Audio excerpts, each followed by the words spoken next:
Good afternoon to all of you.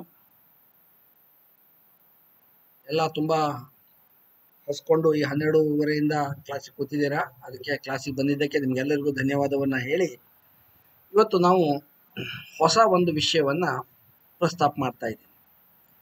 ಈ ಒಂದು ಹೊಸ ವಿಷಯ ಅಂದರೆ, ಇದು ಹೊಸ ವಿಷಯ ಸಬ್ಜೆಕ್ಟಿಗೆ ಸಂಬಂಧಪಟ್ಟಂತೆ, ಆದರೆ ನಿಮಗೆಲ್ಲರಿಗೂ ಇದರ ಬಗ್ಗೆ ಮಾಹಿತಿ ಇದ್ದೇ ಇದೆ. ಇದನ್ನು ನಾವು ಬಯೋಡೈವರ್ಸಿಟಿ ಅಥವಾ ಜೀವ ವೈವಿಧ್ಯ ಅಂತ ಕರಿತಾ ಇದ್ದೀವಿ. ಬಯೋಡೈವರ್ಸಿಟಿ ಅಥವಾ ಜೀವ ವೈವಿಧ್ಯ ಅಂತಂದ್ರೆ ಏನು? ಬಹುಶಃ ನೀವೆಲ್ಲ ಹೊರಗಡೆ ನೋಡ್ತೀರಿ, ಸುತ್ತಾಡ್ತೀರಿ, ನಿಮ್ಮ ಕಣ್ಣಿಗೆ ಹಲವಾರು ಬಗೆಯ ಜೀವಿಗಳು ಕಾಣಿಸ್ತಾ ಇದ್ದಾವೆ. ಪ್ರಾಣಿ ಇರ್ಬೋದು, ಸಸ್ಯ ಇರ್ಬೋದು. ಇದ್ರ ಜೊತೆಗೆ ನಿಮ್ಮೆಲ್ಲರಿಗೂ ತಿಳಿದಿದೆ, ಕಣ್ಣಿಗೆ ಕಾಣಿಸಲಾಗದಂತ ಹಲವಾರು ಜೀವಿಗಳು ಕೂಡ ಈ ಭೂಮಿಯ ಮೇಲೆ ಇದೆ ಅಂತ. ಭೂಮಿಯ ಮೇಲೂ ಕೂಡ ಹೌದು, ಸಮುದ್ರದಲ್ಲಿ ಕೂಡ ಹೌದು. ಒಂದೇ ರೀತಿಯಾದಂತಹ ಜೀವಿಗಳಲ್ಲ, ಬೇರೆ ಬೇರೆ ಪ್ರಭೇದಕ್ಕೆ ಸೇರಿದಂತಹ ಜೀವಿಗಳು, ಬೇರೆ ಬೇರೆ ಎಕೋಸಿಸ್ಟಮ್ ಅಥವಾ ಜೀವ ವೈವಿಧ್ಯಕ್ಕೆ ಸೇರಿದಂಥವು. ಜೊತೆಗೆ ಒಂದೇ ಪ್ರಭೇದದಲ್ಲಿ ಹಲವಾರು ವ್ಯತ್ಯಾಸಗಳನ್ನ ನೀವು ನೋಡ್ತಾ ಇದ್ದೀರಿ. ಒಂದು ಉದಾಹರಣೆ ಹೇಳಬೇಕು ಅಂದ್ರೆ, ನೀವೇ ವಿಚಾರ ಮಾಡ್ಕೊಳ್ಳಿ, ಈ ಮಾವಿನ ಹಣ್ಣಿನ ಸೀಸನ್ ಆಯ್ತಲ್ಲ, ಈಗ 4 ತಿಂಗಳ ಹಿಂದೆ ಎಷ್ಟು ರೀತಿಯ ಮಾವಿನ ಹಣ್ಣನ್ನ ತಿಂದ್ರಿ, ಎಷ್ಟು ರೀತಿಯಾದಂತಹ ಹಲಸಿನ ಹಣ್ಣನ್ನ ತಿಂದ್ರಿ, ಅಥವಾ ಮಾರ್ಕೆಟಿಗೆ ಹೋಗಿ ಬಾಳೆಹಣ್ಣು ತರಬೇಕಾದ್ರೆ ಎಷ್ಟು ರೀತಿ ಬಾಳೆಹಣ್ಣನ್ನ ತರ್ತೀರಿ. ಈ ಬಾಳೆಹಣ್ಣು ಇರ್ಬೋದು, ಮಾವಿನ ಹಣ್ಣು ಇರ್ಬೋದು, ಅಥವಾ ಹಲಸಿನ ಹಣ್ಣು ಇರ್ಬೋದು, ನೀವು ತಿಂದಂಥದ್ದು ಇದೆಲ್ಲ ಒಂದೇ ಪ್ರಭೇದಕ್ಕೆ ಸೇರಿತ್ತು. ಆದ್ರೆ ನೀವು ಮಾರ್ಕೆಟಿಗೆ ಹೋಗಿ ಒಂದೇ ರೀತಿಯಾದದ್ದನ್ನು ತರೋದಿಲ್ಲ. ಉದಾಹರಣೆಗೆ ಮಾವಿನ ಹಣ್ಣು ತಗೊಂಡ್ರೆ ನೀವು ಹೋಗಿ ಆಲ್ಫಾನ್ಸೋ ಕೇಳ್ತೀರಿ, ಫೈರಿ ಕೇಳ್ತೀರಿ, ಮಾಣಿಬಟ್ಟ ಇದೆಯಾ ಅಂತ ಕೇಳ್ತೀರಿ, ಕಾಳಪ್ಪಾಡಿ ಇದೆಯಾ ಅಂತ ನೋಡ್ತೀರಿ. ಇಲ್ಲ ಅಂತಂದ್ರೆ ಮನೆ ಸುತ್ತಮುತ್ತಲು ಇರೋ ಹುಳಿ ಮಾವಿನ ಹಣ್ಣು ಚೆನ್ನಾಗಿದ್ದಿದ್ದು ಯಾವುದಿದೆ ಅಂತ ಆರಿಸ್ತೀರಿ, ತೋತಾಪುರಿ ತಿಂತೀರಿ. ಹಾಗಾದ್ರೆ ಇವೆಲ್ಲ ಏನು? ಇದು ಯಾಕೆ ಈ ರೀತಿಯಾದಂಥ ವ್ಯತ್ಯಾಸ ಇದೆ? ಒಂದೇ ಜಾತಿ ಮಾವಿನ ಹಣ್ಣು. ಅದೇ ರೀತಿಯಾಗಿ ಹಲಸಿನ ಹಣ್ಣನ್ನು ತಗೊಂಡ್ರೆ ಒಂದೊಂದು ಮರದ ಹಲಸಿನ ಹಣ್ಣು ಒಂದೊಂದು ರುಚಿ, ಒಂದೊಂದು ವಾಸನೆಯಲ್ಲಿ ವ್ಯತ್ಯಾಸ, ಅದು ದಪ್ಪ ಇರ್ಬೋದು, ತೆಳ್ಳಗಿರ್ಬೋದು, ಸೈಜ್ ಇರ್ಬೋದು, ವ್ಯತ್ಯಾಸ. ಅದೇ ರೀತಿಯಾಗಿ ಉದಾಹರಣೆಗೆ ನಿಮ್ಮ ಕ್ಲಾಸ್ನಲ್ಲಿ, ನೀವಿನ್ನೂ ಕ್ಲಾಸಿಗೆ ಫಿಸಿಕಲ್ ಆಗಿ ಬಂದಿಲ್ಲ, ನಾನು ನಿಮ್ಮನ್ನು ನೋಡಿಲ್ಲ, ಆದರೂ ಕೂಡ ನಾನು ಹೇಳೋದೇನು ಅಂದರೆ, ಈಗ ನಿಮ್ಮ ಕ್ಲಾಸ್ನಲ್ಲಿ ಒಂದು 35 ಜನ 40 ಜನ ಇದ್ದರೆ, ನಾನು ಪ್ರತಿಯೊಬ್ಬರನ್ನು ನಾನು ಐಡೆಂಟಿಫೈ ಮಾಡಿ ಗುರುತಿಸ್ತೇನೆ. ಹೇಗೆ ಗುರುತಿಸ್ತೇನೆ? ಯಾಕೆಂತಂದ್ರೆ ನೀವೆಲ್ಲರೂ ಮನುಷ್ಯರು, ನಿಮ್ಗೆಲ್ಲರಿಗೂ ಮೇಜರ್ ಆದಂತಹ ಒಂದು ನಿಮ್ಮ ಗುಣಲಕ್ಷಣಗಳು ಎಲ್ಲರದ್ದು ಸೇಮ್ ಅಲ್ವಾ? 2 ಕಾಲಿನಲ್ಲಿ ನಿಲ್ತೀರಿ, ಕೈಯಿಂದ ಕೆಲಸವನ್ನು ಮಾಡ್ತೀರಿ, ತಲೆ ಇದೆ ಮೇಲ್ಗಡೆ. ಆದರೂ ಕೂಡ ನಾನು ವ್ಯತ್ಯಾಸವನ್ನು ಹೇಗೆ ಗಮನಿಸ್ತೀವಿ? ಇವನ್ ನಾವು ಅವಳಿಗಳಲ್ಲಿ ಕೂಡ ವ್ಯತ್ಯಾಸವನ್ನ ಗಮನಿಸ್ತಾ ಇದ್ದೀವಿ. ಇದು ಒಂದು ಪ್ರಭೇದದಲ್ಲಿ ವ್ಯತ್ಯಾಸ ಆದರೆ, ಈಗ ನೀವು ಫಿಶ್ ಮಾರ್ಕೆಟಿಗೆ ಹೋಗ್ತೀರಿ, ಎಷ್ಟು ನೂರಾರು ರೀತಿಯ ಫಿಶ್ಗಳು ಕಾಣ್ತವೆ. ಒಂದೊಂದ್ಸಾರಿ ಒಂದೊಂದು ರೀತಿ ಫಿಶ್ ಅನ್ನ ಆರಿಸ್ಕೋತೀವಿ. ಅಥವಾ ತರಕಾರಿ ಮಾರ್ಕೆಟಿಗೆ ಹೋಗ್ತೀವಿ, ಒಂದ್ಸರಿ ಬೆಂಡೆಕಾಯಿ ತಗೊಂಡ್ರೆ ಇನ್ನೊಂದ್ಸರಿ ಬದನೆಕಾಯಿ ತಗೊಳ್ತೀರಿ, ಇನ್ನೊಂದ್ಸರಿ ಸೌತೆಕಾಯಿ ತಗೋತೀರಿ, ಕ್ಯಾರೆಟ್ ತಗೋತೀರಿ, ನುಗ್ಗೆಕಾಯಿ ಇರ್ಬೋದು. ಇವೆಲ್ಲ ಏನು? ಇವೆಲ್ಲ ಬೇರೆ ಬೇರೆ ಪ್ರಭೇದದ ತರಕಾರಿಗಳಿರ್ಬೋದು, ಬೇರೆ ಬೇರೆ ಪ್ರಭೇದದ ಮೀನಿರ್ಬೋದು.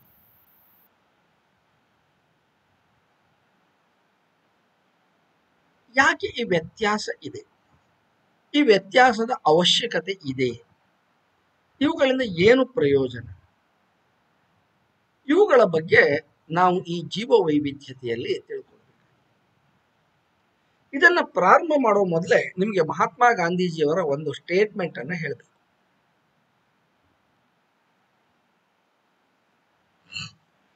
ಮಹಾತ್ಮ ಗಾಂಧೀಜಿಯವರು ಹೇಳ್ತಾರೆ, earth has enough for every one's need but not enough for even one man's greed.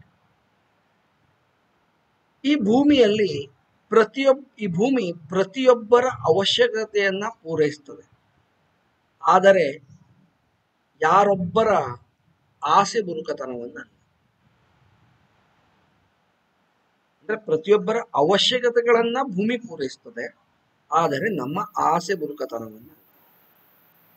ಇದನ್ನು ನಾನು ಈಗ ಯಾಕೆ ಹೇಳಿದೆ ಅನ್ನೋದು ಈಗ ನಿಮಗೆ ಅರ್ಥ ಆಗದೆ ಇರ್ಬೋದು. ಈ ಕ್ಲಾಸ್ನ ಎಂಡ್ ಆದಾಗ, ಇವತ್ತಲ್ಲ ಮುಂದಿನ ಕ್ಲಾಸ್ನಲ್ಲಿ ಈ ಕಂಪ್ಲೀಟ್ ಬಯೋಡೈವರ್ಸಿಟಿ ಅಥವಾ ಜೀವ ವೈವಿಧ್ಯದ ಕುರಿತಾದಂತಹ ನಮ್ಮ ಡಿಸ್ಕಷನ್ ಮುಗಿದ ನಂತರ ನಿಮಗೆ ಇದು ಹೆಚ್ಚು ಅರ್ಥ ಆಗ್ತದೆ ಅಂತ ನಾನು ಭಾವಿಸ್ತೇನೆ. ಇನ್ನು ಮುಂದೆ ಹೋದ ಹಾಗೆ ಈ ಬಯೋಡೈವರ್ಸಿಟಿ, ಹಾಗಾದ್ರೆ ಜೀವ ವೈವಿಧ್ಯ ಅಂದ್ರೆ ಏನು? ಬಯೋ ಅಂದ್ರೆ ಏನಪ್ಪಾ, ನಿಮ್ಗೆಲ್ಲ ಗೊತ್ತಿದೆ, ಲೈಫ್, ಜೀವ. ಡೈವರ್ಸಿಟಿ ಅಂದ್ರೆ ವೈವಿಧ್ಯ, ವೆರೈಟಿ ಅಂಡ್. ಹಾಗಾದರೆ ಈ ಜೀವ ವೈವಿಧ್ಯತೆ ಅಂತಂದ್ರೆ ಏನು? ಜೀವ ವೈವಿಧ್ಯತೆ ಅಂತಂದ್ರೆ ನಮ್ಮ ಸುತ್ತಮುತ್ತಲು ಅಂತಲ್ಲ, ಎಲ್ಲೇ ಇರಬಹುದು, ಜೀವಿಗಳಲ್ಲಿ ಇರತಕ್ಕಂತ ಒಂದು ವೈವಿಧ್ಯತೆಯನ್ನು ನಾವು ಜೀವ ವೈವಿಧ್ಯ ಅಂತ ಕರಿತೀವಿ. ಒಂದೇ ರೀತಿಯಾದಂಥ ಪ್ರಾಣಿಗಳಿಲ್ಲ, ಒಂದೇ ರೀತಿಯಾದಂಥ ಸಸ್ಯಗಳಿಲ್ಲ. ಯಾವುದೇ ಒಂದು ಜಾತಿಯ ಸಸ್ಯದಲ್ಲಿ ಹಲವಾರು ಮತ್ತೆ ಅದರಲ್ಲಿ ವ್ಯತ್ಯಾಸಗಳು, ಇವನ್ನೆಲ್ಲ ಸೇರಿ ನಾವು ಜೀವ ವೈವಿಧ್ಯತೆ ಅಂತ ಹೇಳ್ತಾ ಇದ್ದೀವಿ. ಅಂದ್ರೆ ಈಗ ಮತ್ತೆ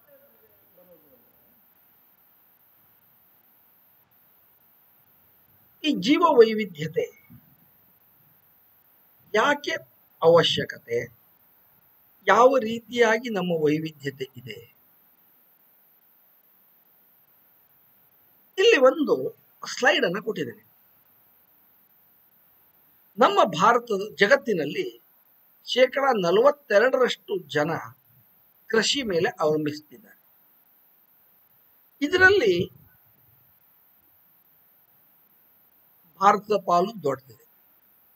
ಅದೇ ರೀತಿಯಾಗಿ ಜಗತ್ತಿನ ಆಹಾರದಲ್ಲಿ ದೊಡ್ಡ ಪಾಲು ಅಕ್ಕಿಗೆ ಹೋಗ್ತದೆ. 23% ಜನ ಸಂಖ್ಯೆ ಅಕ್ಕಿಯ ಮೇಲೆ ಡಿಪೆಂಡ್ ಆಗಿದ್ದಾರೆ. 850 ಮಿಲಿಯನ್ ಜನ ಇವತ್ತು ಪೌಷ್ಟಿಕಾಂಶಗಳ ಕೊರತೆಯಿಂದ ಬಳಲ್ತಾ ಇದ್ದಾರೆ.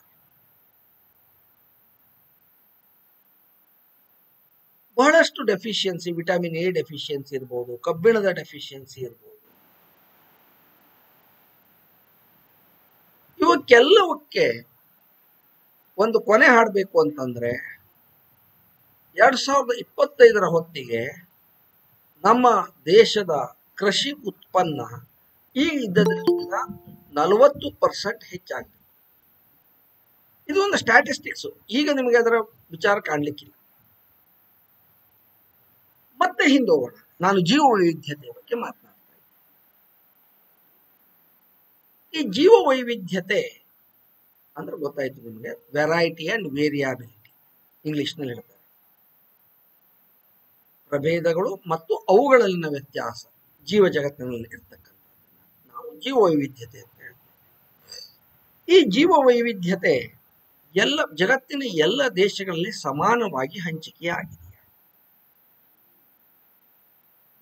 ಅಥವಾ ಕೆಲವೊಂದು ದೇಶಗಳಲ್ಲಿ ಜೀವ ವೈವಿಧ್ಯತೆ ಹೆಚ್ಚು, ಕೆಲವೊಂದರಲ್ಲಿ ಕಡಿಮೆ ಇದೆಯಾ?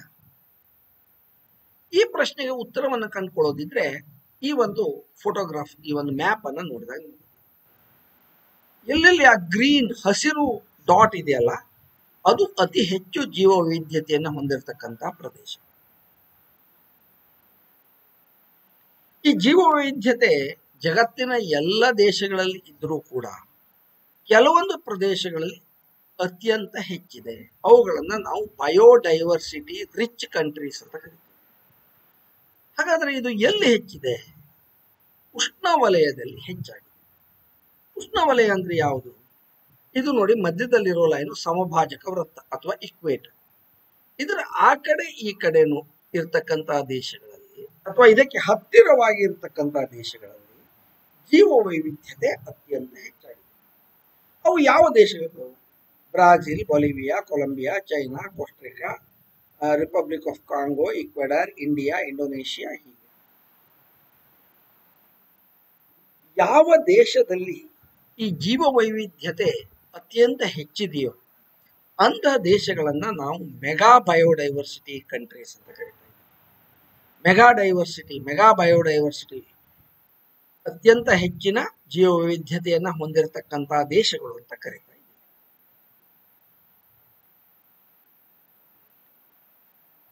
ಹಾಗಾದ್ರೆ ಈ ಬಯೋಡೈವರ್ಸಿಟಿ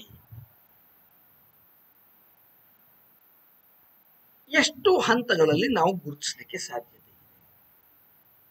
ವಿಶೇಷವಾಗಿ ಬಯೋಡೈವರ್ಸಿಟಿ ಅಥವಾ ಜೀವ ವೈವಿಧ್ಯತೆಯನ್ನು ನಾವು 3 ಹಂತಗಳಲ್ಲಿ ಗುರುತಿಸ್ತೇವೆ.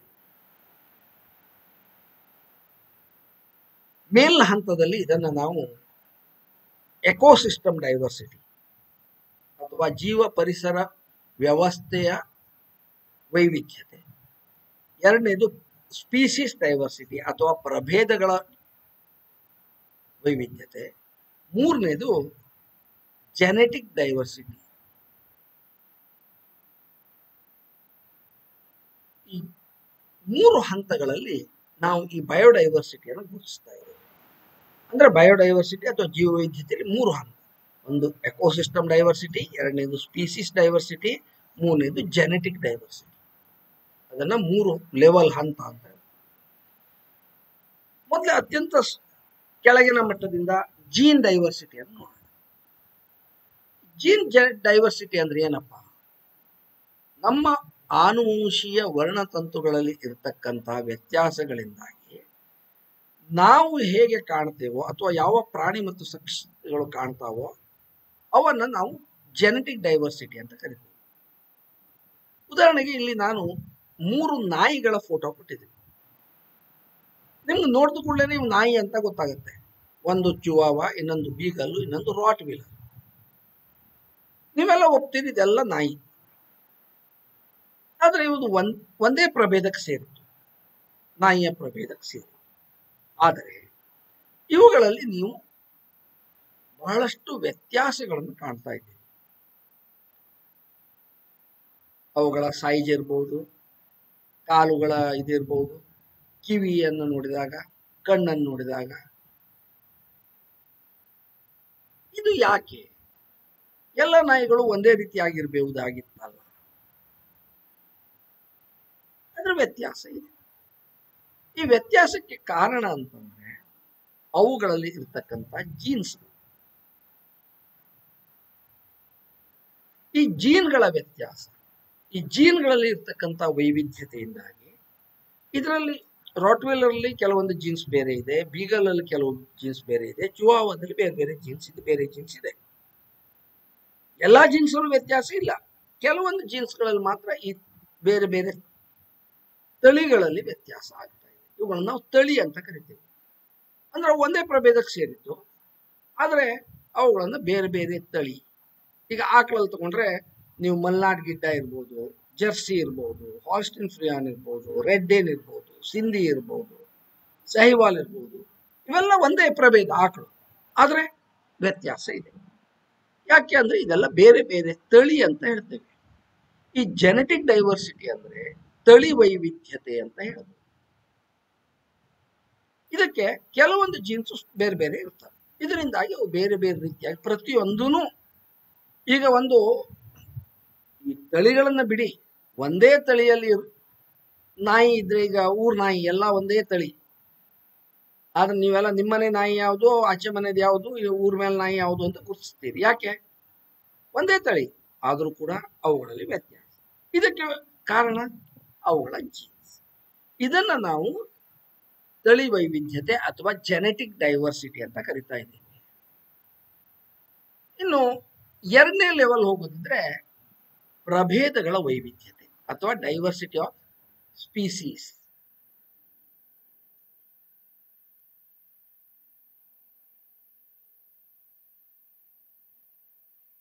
ಕರೆಂಟ್ ಹೋಗಿದೆ, ಒಂದ್ 2 ನಿಮಿಷದಲ್ಲಿ ಸ್ಟಾರ್ಟ್ ಮಾಡ್ತೇನೆ. ಹಲೋ, ಕೇಳ್ತಾ ಇದೆಯಾ?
ಈಗ ಕೇಳಿಸ್ತಾ ಇದೆಯಾ?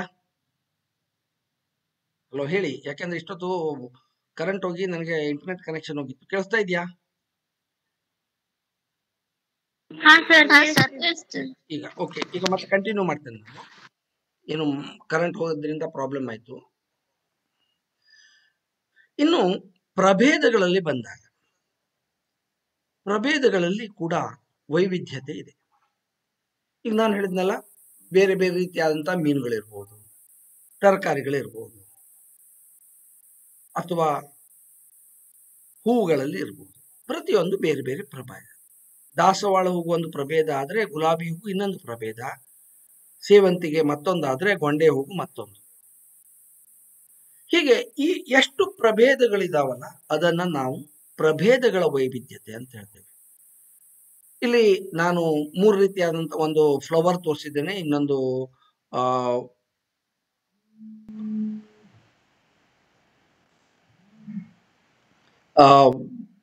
ಇನ್ಸೆಕ್ಟ್ ಕೀಟ ಇದೆ, ಇನ್ನೊಂದು ಮಂಕಿ ಇದೆ ಅಥವಾ ಮಂಗ ಇದೆ. ಇವೆಲ್ಲ ಬೇರೆ ಬೇರೆ ಪ್ರಭೇದಗಳಿಗೆ ಸೇರಿದ್ದು. ಇವುಗಳನ್ನ ನಾವು ಪ್ರಭೇದಗಳ ವೈವಿಧ್ಯತೆ ಅಂತ ಕರಿತಾ ಇದ್ದೇವೆ.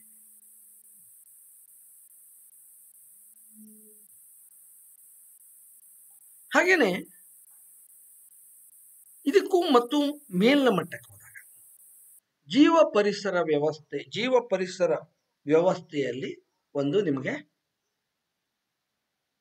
ವೈವಿಧ್ಯತೆ ಕಾಣ್ತಾ ಇದೆ. ಬೇರೆ ಬೇರೆ ರೀತಿಯಾದಂತಹ ಜೀವ ಪರಿಸರ ವ್ಯವಸ್ಥೆ, ಅದು ಹುಲ್ಲುಗಾವಲಿರ್ಬೋದು, ಮಳೆ ಕಾಡುಗಳಿರ್ಬೋದು,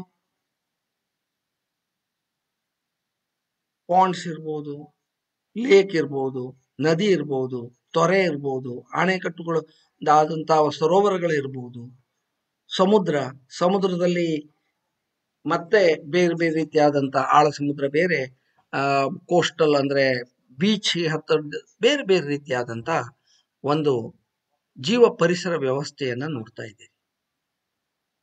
ಈ ಪ್ರತಿಯೊಂದು ಜೀವ ಪರಿಸರ ವ್ಯವಸ್ಥೆಯು ಒಂದೊಂದು ಅಥವಾ ಈ ಒಂದೊಂದು ನಮಗೆ ಏನು ಎಕೋಸಿಸ್ಟಮ್ ಅಥವಾ ಜೀವ ಪರಿಸರ ವ್ಯವಸ್ಥೆ. ಪ್ರತಿಯೊಂದು ಜೀವ ಪರಿಸರ ವ್ಯವಸ್ಥೆಯನ್ನು ನೀವು ನೋಡುವಾಗ ಅಲ್ಲಿ ಸಾವಿರಾರು ಪ್ರಭೇದಗಳನ್ನ ನೋಡ್ತೀರಿ. ಆ ಪ್ರಭೇದಗಳಲ್ಲಿ ಬೇರೆ ಬೇರೆ ರೀತಿಯಾದಂತ ಜೆನೆಟಿಕ್ ಡಿಫರೆನ್ಸಸ್ ಅಥವಾ ಈ ಜೀನ್ಗಳ ವ್ಯತ್ಯಾಸದಿಂದಾಗಿ ಬೇರೆ ಬೇರೆ ರೀತಿಯಾದಂತಹ ತಳಿಗಳನ್ನ ನೋಡ್ತೀವಿ. ಎಕೋಸಿಸ್ಟಮ್ ಅಥವಾ ಜೀವ ಪರಿಸರ ವ್ಯವಸ್ಥೆಯಲ್ಲಿ ಕೂಡ ವೈವಿಧ್ಯತೆ ಇರೋದ್ರಿಂದ ನಮಗೆ ಪ್ರಭೇದಗಳಲ್ಲಿ ವೈವಿಧ್ಯತೆ ಕಾಣ್ತದೆ. ಪ್ರಭೇದಗಳಲ್ಲಿ ಜೆನೆಟಿಕ್ ಡೈವರ್ಸಿಟಿ ಅಥವಾ ನಾವು ನೋಡ್ತಾ ಇದ್ದೇವೆ. ಈಗ ನಾವು ಎಕೋಸಿಸ್ಟಮ್ ಡೈವರ್ಸಿಟಿ ಅಥವಾ ಎಕೋಸಿಸ್ಟಮ್ನ ಅಥವಾ ಜೀವ ಪರಿಸರ ವ್ಯವಸ್ಥೆಯಲ್ಲಿ ವೈವಿಧ್ಯತೆಯನ್ನು ನೋಡೋದಿದ್ರೆ ನೋಡಿ, ಇದೊಂದು ಗ್ರಾಸ್ ಲ್ಯಾಂಡ್, ಹುಲ್ಲುಗಾವಲು, ಇದು ಶೋಲಾ ಫಾರೆಸ್ಟ್ ಇರ್ಬೋದು, ಮತ್ತೆ ಬೇರೆ ಬೇರೆ ರೀತಿಯಾದಂತಹದ್ದನ್ನು ಅರಣ್ಯ ಇರ್ಬೋದು, ಹುಲ್ಲುಗಾವಲು, ಕುರುಚಲು ಅರಣ್ಯಗಳು, ಇವೆಲ್ಲವನ್ನ ಸೇರಿ ನಾವು ಎಕೋಲಾಜಿಕಲ್ ಡೈವರ್ಸಿಟಿ ಅಥವಾ ಎಕೋಸಿಸ್ಟಮ್ ಡೈವರ್ಸಿಟಿ, ಬೇರೆ ಬೇರೆ ರೀತಿಯಾದಂಥ ಹ್ಯಾಬಿಟೇಟ್ಸು, ಅಲ್ಲಿ ಬೇರೆ ಬೇರೆ ರೀತಿಯಾದಂಥ ಪ್ರಭೇದಗಳು, ಅವುಗಳಲ್ಲಿ ನಡ್ತಕ್ಕಂಥ ಇಂಟ್ರಾಕ್ಷನ್ಸ್, ಇವೆಲ್ಲ ಸೇರಿ ಒಂದು ಜೀವ ಪರಿಸರ ವ್ಯವಸ್ಥೆಯ ಡೈವರ್ಸಿಟಿ, ವೈವಿಧ್ಯತೆಯನ್ನು ನಾವು ನೋಡ್ತಾ ಇದ್ದೇವೆ. ಹಾಗಾದ್ರೆ ನಮ್ಮ ವೈವಿಧ್ಯತೆ ಯಾವ ರೀತಿ ಇದೆ?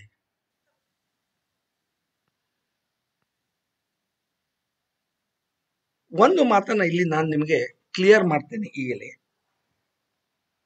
ನಮಗೆ ಗೊತ್ತಿದ್ದಂತಹ ಜೀವ ವೈವಿಧ್ಯತೆ ತುಂಬಾ ಕಡಿಮೆ ಈ ಜಗತ್ತಿನಲ್ಲಿ. ಅದರಲ್ಲೂ ನೀರು ಮತ್ತು ಭೂಮಿ ಮೇಲಿದ್ದಂಥ ಜೀವ ವೈವಿಧ್ಯತೆ ಅಪಾರವಾಗಿದೆ. ಆದರೆ ನಮಗೆ ಗೊತ್ತಿದ್ದದ್ದು ತುಂಬಾ ಕಡಿಮೆ. ಕೇವಲ ಜೀವ ವೈವಿಧ್ಯತೆಯಲ್ಲಿ 10% ಮಾತ್ರ ನಾವು ಗುರುತಿಸಿದ್ದೇವೆ ಅಂತ ಹೇಳ್ಬೋದು.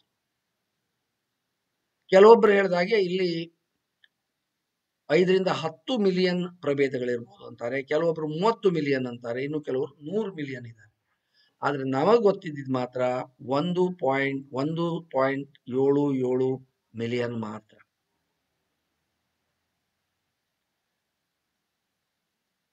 ನಾವು ಭಾರತವನ್ನ ತೆಗೆದುಕೊಂಡ್ರೆ 91,212ಕ್ಕೂ ಹೆಚ್ಚು ಪ್ರಾಣಿಗಳನ್ನ ಗುರುತಿಸಿದ್ದೇವೆ. 45,500 ಸಸ್ಯಗಳ ಪ್ರಭೇದವನ್ನು ಗುರುತಿಸಿದ್ದೇವೆ. ಬ್ಯಾಕ್ಟೀರಿಯಾ ಮತ್ತು ವೈರಸ್ಗಳು ನಮಗೆ ಗೊತ್ತಿದ್ದದ್ದು 850, ಫಂಗೈ 14,500. ಅಂದ್ರೆ ನಾವು ಒಂದು ರಫ್ ಎಸ್ಟಿಮೇಷನ್, ಈ ಜಗತ್ತಿನಲ್ಲಿ ಒಂದು 10 ಮಿಲಿಯನ್ ಇದೆ ಅಂತಂದ್ರೆ, ಕನಿಷ್ಠ 30-40-100 ಮಿಲಿಯನ್ ಬಿಟ್ಟರು 10 ಮಿಲಿಯನ್ ಜೀವಿಗಳಿದೆ ಅಂತಂದ್ರೆ, ನಮಗೆ ಗೊತ್ತಿದ್ದದ್ದು ಕೇವಲ 1.77 ಮಿಲಿಯನ್ ಸ್ಪೀಸೀಸ್ ಮಾತ್ರ. ಇವುಗಳ ಆಧಾರದ ಮೇಲೆ ನಾವು ಡೈವರ್ಸಿಟಿ, ವೈವಿಧ್ಯತೆಯನ್ನ ನಾವು ಮಾತನಾಡ್ತಾ ಇದ್ದೇವೆ, ಕೇಳ್ತಾ ಇದ್ದೇವೆ. ಇದು ಪ್ರಭೇದಗಳಲ್ಲಾದ್ರೆ ಎಕೋಸಿಸ್ಟಮ್ ಲೆವೆಲ್ನಲ್ಲಿ ಎಷ್ಟು ಸಾವಿರಾರು ಎಕೋಸಿಸ್ಟಮ್ಗಳು ಜೀವ ಪರಿಸರ ವ್ಯವಸ್ಥೆಯಲ್ಲಿದೆ. ನೀವು ಭಾರತವನ್ನೇ ತೆಗೆದುಕೊಂಡಾಗ ಇಲ್ಲಿ ನೋಡಿ, ಇಲ್ಲಿ ಎಕೋಸಿಸ್ಟಮ್ ಎಷ್ಟಿದೆ.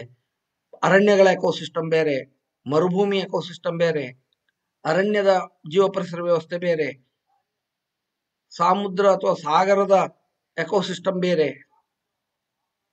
ಆ ಒಂದು ಸಮುದ್ರದಲ್ಲಿ ಅಥವಾ ಈ ಒಂದು ಮೌಂಟೇನ್ ಎಕೋಸಿಸ್ಟಮ್ ಅಂತ ತೆಗೆದುಕೊಂಡಾಗ ಭಾರತದಲ್ಲಿ ನೋಡೋದಿದ್ರೆ ಹಿಮಾಲಯ ಪರ್ವತದಲ್ಲಿ ಬೇರೆ ಬೇರೆ ರೀತಿಯಾದಂತಹ ಎಕೋಸಿಸ್ಟಮ್ಗಳಿದ್ದಾವೆ.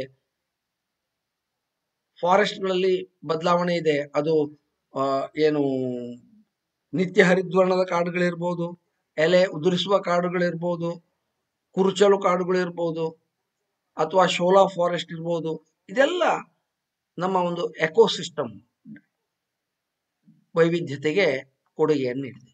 ಇನ್ನು ವೆಟ್ಲ್ಯಾಂಡ್ ಎಕೋಸಿಸ್ಟಮ್, ವೆಟ್ಲ್ಯಾಂಡ್ ಅಂದ್ರೆ ಜೌಗು ಪ್ರದೇಶ. ಅದು ನಿಂತ ನೀರಿಂದ ಇರ್ಬೋದು, ಹರಿಯುವ ನೀರಿನ ಎಕೋಸಿಸ್ಟಮ್ ಇರ್ಬೋದು, ನದಿ ಇರ್ಬೋದು, ಅಥವಾ ಈ ಕರಾವಳಿ ಪ್ರದೇಶದಲ್ಲಿ ಇರ್ತಕ್ಕಂಥ ವೆಟ್ಲ್ಯಾಂಡ್ಸ್ ಇರ್ಬೋದು. ಹೀಗೆ ಇವನ್ ಸಮುದ್ರದಲ್ಲಿ ತಗೊಂಡ್ರೆ ಅಲ್ಲಿ ಹವಳಗಳ ದ್ವೀಪದ ಎಕೋಸಿಸ್ಟಮ್ ಬೇರೆ. ಮ್ಯಾಂಗ್ರೂವ್ಸ್ ಅಂತಂದ್ರೆ ನೀವು ಈ ಸಮುದ್ರ ಮತ್ತು ನದಿ ಸೇರುವಲ್ಲಿ ಇರ್ತಕ್ಕಂಥ ಒಂದು ರೀತಿಯ ಸಸ್ಯಗಳು, ನೀವೆಲ್ಲ ನೋಡಿರ್ಬೋದು. ಅದಕ್ಕೆ ಕಾಂಡ ಸಸ್ಯಗಳು ಅಂತ ಹೇಳ್ತಾರೆ, ಅವು ಬೇರೆ. ಆಳ ಸಮುದ್ರದ ಬೇರೆ, ಮಧ್ಯಮ ಸಮುದ್ರದ ಬೇರೆ. ಹೀಗೆ ಹಲವಾರು ಎಕೋಸಿಸ್ಟಮ್ಗಳನ್ನು ನಾವು ಇಲ್ಲಿ ನೋಡ್ತಾ ಇದ್ದೇವೆ. ಮ್ಯಾಂಗ್ರೂವ್ ಎಕೋಸಿಸ್ಟಮ್ ಅಲ್ಲಿರ್ತಕ್ಕಂಥ ಪ್ರಭೇದಗಳು ಬೇರೆ. ಕೋರಲ್ ರೀಫ್ಸ್ ಅಥವಾ ಹವಳದ ದ್ವೀಪಗಳು ಅಂತ ಏನ್ ಹೇಳ್ತೀವಲ್ಲ, ಅಲ್ಲೂ ವಿಶಿಷ್ಟವಾದದ್ದು ಸಮುದ್ರದಲ್ಲಿ. ಅಲ್ಲಿ ಕೂಡ ಈ ಜೀವ ವೈವಿಧ್ಯತೆ ಬೇರೆ ರೀತಿಯನ್ನೇ ಆಗಿದೆ. ಇದು ಮರುಭೂಮಿ ಎಕೋಸಿಸ್ಟಮ್ ಅಥವಾ ಜೀವ ಪರಿಸರ ವ್ಯವಸ್ಥೆ. ಅಲ್ಲಿರ್ತಕ್ಕಂಥ ಪ್ರಾಣಿಗಳು, ಸಸ್ಯಗಳು ಬೇರೆ. ಭಾರತದಲ್ಲಿ 10 ಈ ಜೀವ ಪರಿಸರ ಏನು ಅಂದ್ರೆ ಜೈವಿಕ ವಿಭಾಗಗಳನ್ನ ಗುರುತಿಸಿದ್ದಾರೆ. ಅದರ ಬಗ್ಗೆ ಇನ್ನೊಂದ್ಸರಿ ಹೇಳ್ತೇನೆ ನಾನು. ಈಗ ನಾವು ಭಾರತದ ಜೀವ ವೈವಿಧ್ಯಕ್ಕೆ ಬಂದಾಗ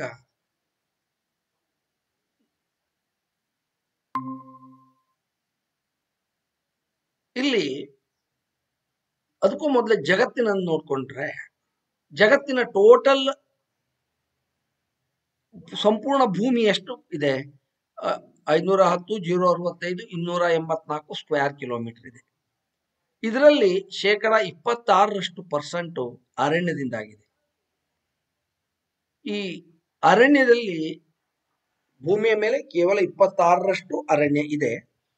ಈ ಅರಣ್ಯ, ಒಟ್ಟು ಅರಣ್ಯದಲ್ಲಿ 40% ಇರೋದು ಸೌತ್ ಅಮೆರಿಕಾ, ಆಫ್ರಿಕಾ ಮತ್ತು ನಮ್ಮ ಸೌತ್ ಏಷ್ಯಾದಲ್ಲಿ ಇದೆ.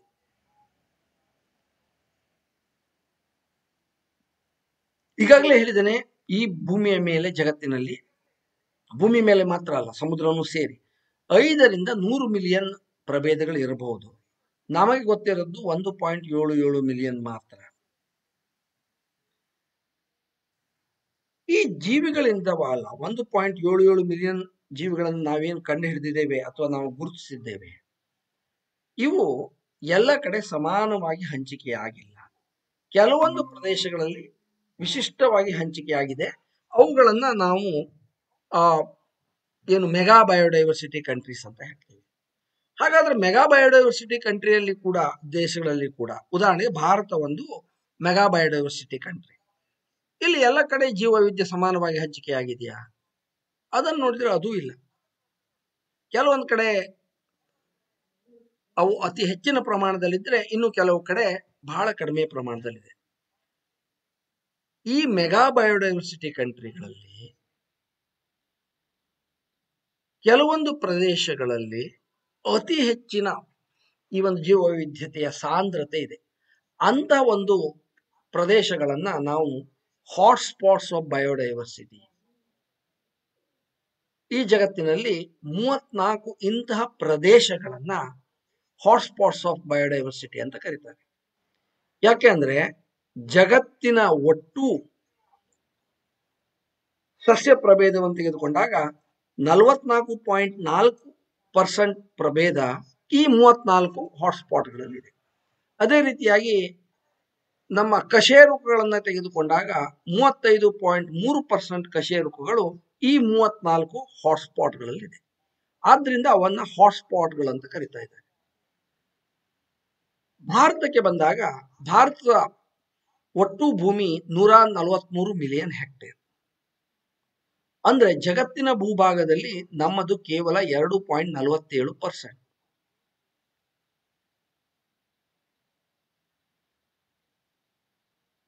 ಆದರೆ ಜಗತ್ತಿನ 16.1% ಜನಸಂಖ್ಯೆ ನಮ್ಮಲ್ಲಿದೆ. 15.1% ಕ್ಯಾಟಲ್ ಅಂದ್ರೆ ದನಕರುಗಳು ನಮ್ಮ ದೇಶದಲ್ಲಿದ್ದಾವೆ. Forest cover 23.57. ಇಲ್ಲಿ ನೋಡಿ, ಭೂಪ್ರದೇಶ ಅತ್ಯಂತ ಕಡಿಮೆ 2.47, ಆದರೆ ಜನಸಂಖ್ಯೆ ಮಾತ್ರ 16.1, ದನಕರುಗಳ ಪರ್ಸೆಂಟೇಜ್ 15.1. ಇಷ್ಟಿದ್ದಾಗಲೂ ಕೂಡ ನಮ್ಮ ಭಾರತವನ್ನ ಒಂದು ಮೆಗಾ ಬಯೋಡೈವರ್ಸಿಟಿ ಕಂಟ್ರಿ ಅಂತ ಹೇಳ್ತಾರೆ. ಯಾಕೆ ಅಂದ್ರೆ ಭಾರತ ಜಗತ್ತಿನ ಜೀವ ವೈವಿಧ್ಯತೆಗೆ 12.63% ಅಷ್ಟು ಕೊಡುಗೆಯನ್ನು ನೀಡಿದೆ. ಭಾರತದಲ್ಲಿ 3.9% ಹುಲ್ಲುಗಾವಲುಗಳು ಇದೆ, 2% ಡೆಸರ್ಟ್ಸ್ ಮರುಭೂಮಿ ಇದೆ, 4.1 ಮಿಲಿಯನ್ ಹೆಕ್ಟೇರ್ ಜೌಗು ಪ್ರದೇಶ ಇದೆ.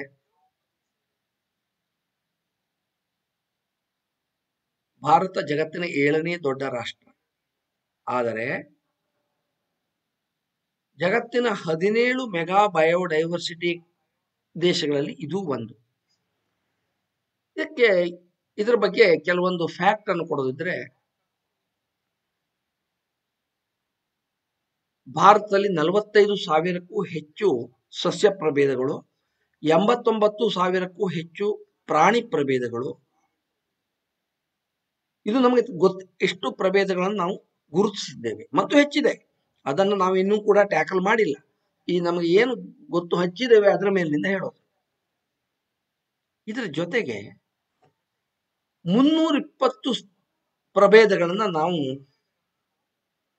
Wild relatives of cultivated plants ಅಂತ, wild relatives of plants are crops. Wild relatives of crops ಅಂದ್ರೆ, ಕ್ರಾಪ್ ಪ್ಲಾಂಟ್ಸ್ ಅಂದ್ರೆ ಏನಪ್ಪ?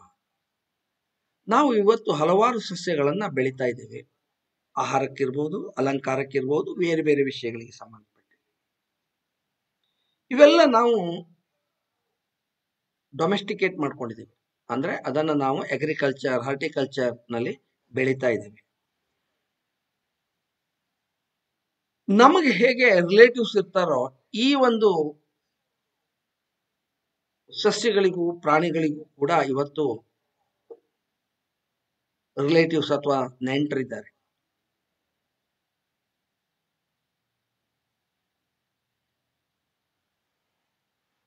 ಯಾವ ಸಸ್ಯಕ್ಕೆ ಯಾವುದನ್ನ ನಾವು ಬೆಳೀತಾ ಇದ್ದೇವೋ ಅಥವಾ ಅದನ್ನ ಪಾಲನೆ ಮಾಡ್ತಾ ಇದ್ದೇವೋ, ಅಗ್ರಿಕಲ್ಚರ್ಲಿ ಬೆಳೀತಾ ಇದ್ದೇವೋ, ಅದೇ ರೀತಿಯ ಸಸ್ಯಗಳು ಕೆಲವೊಂದು ಅರಣ್ಯದಲ್ಲಿ ಕೂಡ ಇದ್ದಾವೆ. ಅದನ್ನ ನಾವು ವೈಲ್ಡ್ ರಿಲೇಟಿವ್ಸ್ ಅಂದ್ರೆ ಕಾಡು ಸಂಬಂಧಿಗಳು ಅಂತ ಹೇಳಿ. ಕಾಡು ಸಂಬಂಧಿಗಳು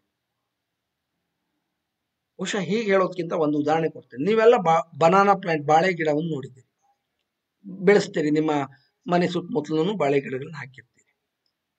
ಅರಣ್ಯಕ್ಕೆ ಹೋಗಿ ನೋಡಿದಾಗ ಅಲ್ಲೂ ಕೂಡ ಕೆಲವೊಂದು ಕಡೆ ಬಾಳೆ ಮರ ಕಾಣಿಸ್ತವೆ. ಅದನ್ನ ನಾವು ಕಾಡು ಬಾಳೆ ಅಂತ ಹೇಳ್ತೀವಿ. ಈ ಕಾಡು ಬಾಳೆ ಇದೆಯಲ್ಲ, ಅದು ಈ ನಾವು ನೆಟ್ಟಂತ ಊರಿನ ಬಾಳೆಗೆ ಕಾಡು ಸಂಬಂಧಿ. ಅಂದ್ರೆ ಊರಿನ ಬಾಳೆ ಬಂದಿದ್ದು ಆ ಕಾಡು ಬಾಳೆಗಳಿಂದಾಗಿ. ಈಗ ನೀವು ಇಲ್ಲಿ ನಿಮ್ಮ ಮನೆ ಸುತ್ತಮುತ್ತಲು ಮಲ್ಲಿಗೆ ಹೂವನ್ನ ಬೆಳೆಸ್ತೀರಿ, ಅದೇ ರೀತಿ ಅರಣ್ಯ ಕಾಡಿಗೆ ಹೋದ್ರು ಕೂಡ ಅದು ಕಾಡು ಮಲ್ಲಿಗೆ ಕಾಣಿಸ್ತಾ ಇದೆ. ಅದು ವೈಲ್ಡ್ ರಿಲೇಟಿವ್ಸ್ ಆಫ್ ನಮ್ಮ ಕಲ್ಟಿವೇಟೆಡ್ ಪ್ಲಾಂಟ್. ಬಹಳಷ್ಟು ಜನ ಮನೆಯಲ್ಲಿ ಕೋಳಿ ಸಾಕ್ತಾರೆ. ಅದೇ ನೀವು ಇಲ್ಲಿಂದ ಬೆಳಿಗ್ಗೆ ಇಲ್ಲಿಂದ ನೀವು ಶಿರ್ಸಿ ಅಥವಾ ಸಿದ್ದಾಪುರ ಹೋಗಿ ರೋಡ್ ಸೈಡ್ಗೆ ನಿಮಗೆ ಕೋಳಿ ಕಾಣಿಸ್ತೇವೆ, ಅದನ್ನು ನೀವು ಕಾಡು ಕೋಳಿ ಅಂತ ಹೇಳ್ತೀವಿ. ಈ ಊರು ಕೋಳಿ ಬಂದಿದ್ದು ಆ ಕಾಡು ಕೋಳಿಯಿಂದಾಗಿ. ಹೀಗಾಗಿ ಆ ಕಾಡು ಕೋಳಿಯನ್ನ ನಮ್ಮ ಊರು ಕೋಳಿಯ ಕಾಡು ಸಂಬಂಧಿ ಅಥವಾ ವೈಲ್ಡ್ ರಿಲೇಟಿವ್ ಅಂತ. ಹೀಗೆ 350ಕ್ಕಿಂತ ಹೆಚ್ಚು ಪ್ರಭೇದಗಳು, ಕಾಡು ಸಂಬಂಧಿ ಪ್ರಭೇದಗಳು ಭಾರತದಲ್ಲಿದ್ದಾವೆ. ಇವು ಯಾಕೆ ಅತ್ಯಂತ ಮಹತ್ವವಾದ್ದು ಅಂತಂದ್ರೆ, ಇವು ನಮ್ಮ ತಳಿಯನ್ನ ಸಂರಕ್ಷಿಸ್ತಾ ಇದ್ದಾವೆ. ಬೇಕಾದಾಗ ಅಲ್ಲಿಂದ ನಾವು ಮತ್ತೆ ಅವುಗಳನ್ನ ಪಡ್ಕೊಳ್ಬಹುದು, ಮತ್ತೆ ಅವನ್ನ ಡೊಮೆಸ್ಟಿಕೇಟ್ ಮಾಡಬಹುದು. ಭಾರತದಲ್ಲಿ ಒಟ್ಟು 1,39,000 ಸಸ್ಯ, ಪ್ರಾಣಿ ಮತ್ತು ಸೂಕ್ಷ್ಮಾಣು ಜೀವಿಗಳನ್ನ ರೆಕಾರ್ಡ್ ಮಾಡಲಾಗಿದೆ. ಬಹುಶಃ ಇನ್ನೂ 4 ಲಕ್ಷಕ್ಕೂ ಹೆಚ್ಚಿನ ಪ್ರಭೇದಗಳನ್ನ ರೆಕಾರ್ಡ್ ಮಾಡೋದಿದೆ, ಐಡೆಂಟಿಫೈ ಗುರುತಿಸಿಡೋದಿದೆ. ಇದರ ಜೊತೆಗೆ ಭಾರತದಲ್ಲಿ 4 ಕೆಲವೊಬ್ರು 3 ಅಂತಾರೆ, 4 ಸೆಂಟರ್ಸ್ ಆಫ್ ಎಂಡಮಿಸಮ್ ಮತ್ತು 26 ಮೈಕ್ರೋ ಸೆಂಟರ್ಸ್ ಆಫ್ ಎಂಡಮಿಸಮ್ ಅಂತ ಹೇಳ್ತಾರೆ. ಎಂಡಮಿಸಮ್ ಅಂದ್ರೆ ಏನು? ಎಂಡಮಿಸಮ್ ಅದಕ್ಕೆ ಕನ್ನಡದ ಶಬ್ದ ಹುಡುಕ್ಲಿಕ್ಕೆ ನನ್ನ ಹತ್ರ ಸಾಧ್ಯ ಆಗಲಿಲ್ಲ, ನನಗೆ ಗೊತ್ತಿಲ್ಲ. ಎಂಡಮಿಕ್ ಪ್ಲಾಂಟ್ಸ್ ಮತ್ತು ಸಸ್ಯ ಮತ್ತು ಪ್ರಾಣಿ ಅಂದ್ರೆ ಯಾವ ಪ್ರಾಣಿ ಅಥವಾ ಸಸ್ಯ ಕೇವಲ ಒಂದು ನಿರ್ದಿಷ್ಟ ಪ್ರದೇಶದಲ್ಲಿ ಮಾತ್ರ ಕಂಡು ಬರ್ತದೋ ಅಂತ ಸಸ್ಯ ಮತ್ತು ಪ್ರಾಣಿಗಳನ್ನ ನಾವು endemic plants and endemic animals ಅಂತ ಕರಿತೀವಿ. ಅಂದ್ರೆ ಈ ಒಂದು ಸಣ್ಣ ಪ್ರದೇಶವನ್ನು ಬಿಟ್ಟು ಅವು ಮತ್ತೆ ಎಲ್ಲೂ ಇಲ್ಲ, ಅಂಥವುಗಳನ್ನ ನಾವು ಎಂಡಮಿಕ್ ಪ್ಲಾಂಟ್ಸ್. ಉದಾಹರಣೆಗೆ ಹೇಳ್ಬೇಕು ಅಂದ್ರೆ ನಿಮ್ಗೆಲ್ಲ ಲೈನ್ ಟೇಲ್ಡ್ ಮೆಕಾಕ್ ಕೇಳಿರ್ಬೇಕು, ಸಿಂಗಳೀಕ ಅಂತ ಕನ್ನಡದಲ್ಲಿ ಹೇಳ್ತಾರೆ. ಈ ಸಿಂಗಳೀಕ ಇದ್ದಿದ್ದು ಕೇವಲ ನಮ್ಮ ಶರಾವತಿ, ಅಘನಾಶಿನಿ, ಕೊಳ್ಳ ಮತ್ತೆ ಕೇರಳದ ಸೈಲೆಂಟ್ ವ್ಯಾಲಿ, ಇವನ್ನು ಬಿಟ್ಟು ಬೇರೆ ಎಲ್ಲೂ ಇಲ್ಲ. ಹೀಗಾಗಿ ಅವನ್ನ ನಾವು ಈ ನಮ್ಮ ಪಶ್ಚಿಮ ಘಟ್ಟಗಳಿಗೆ ಎಂಡಮಿಕ್ ಅಂತ ಕರಿತೀವಿ. ಹಾಗೇನೆ ನೀವು ಬಹಳಷ್ಟು ಸಸ್ಯಗಳನ್ನ, ಪ್ರಾಣಿಗಳನ್ನ ಎಂಡಮಿಕ್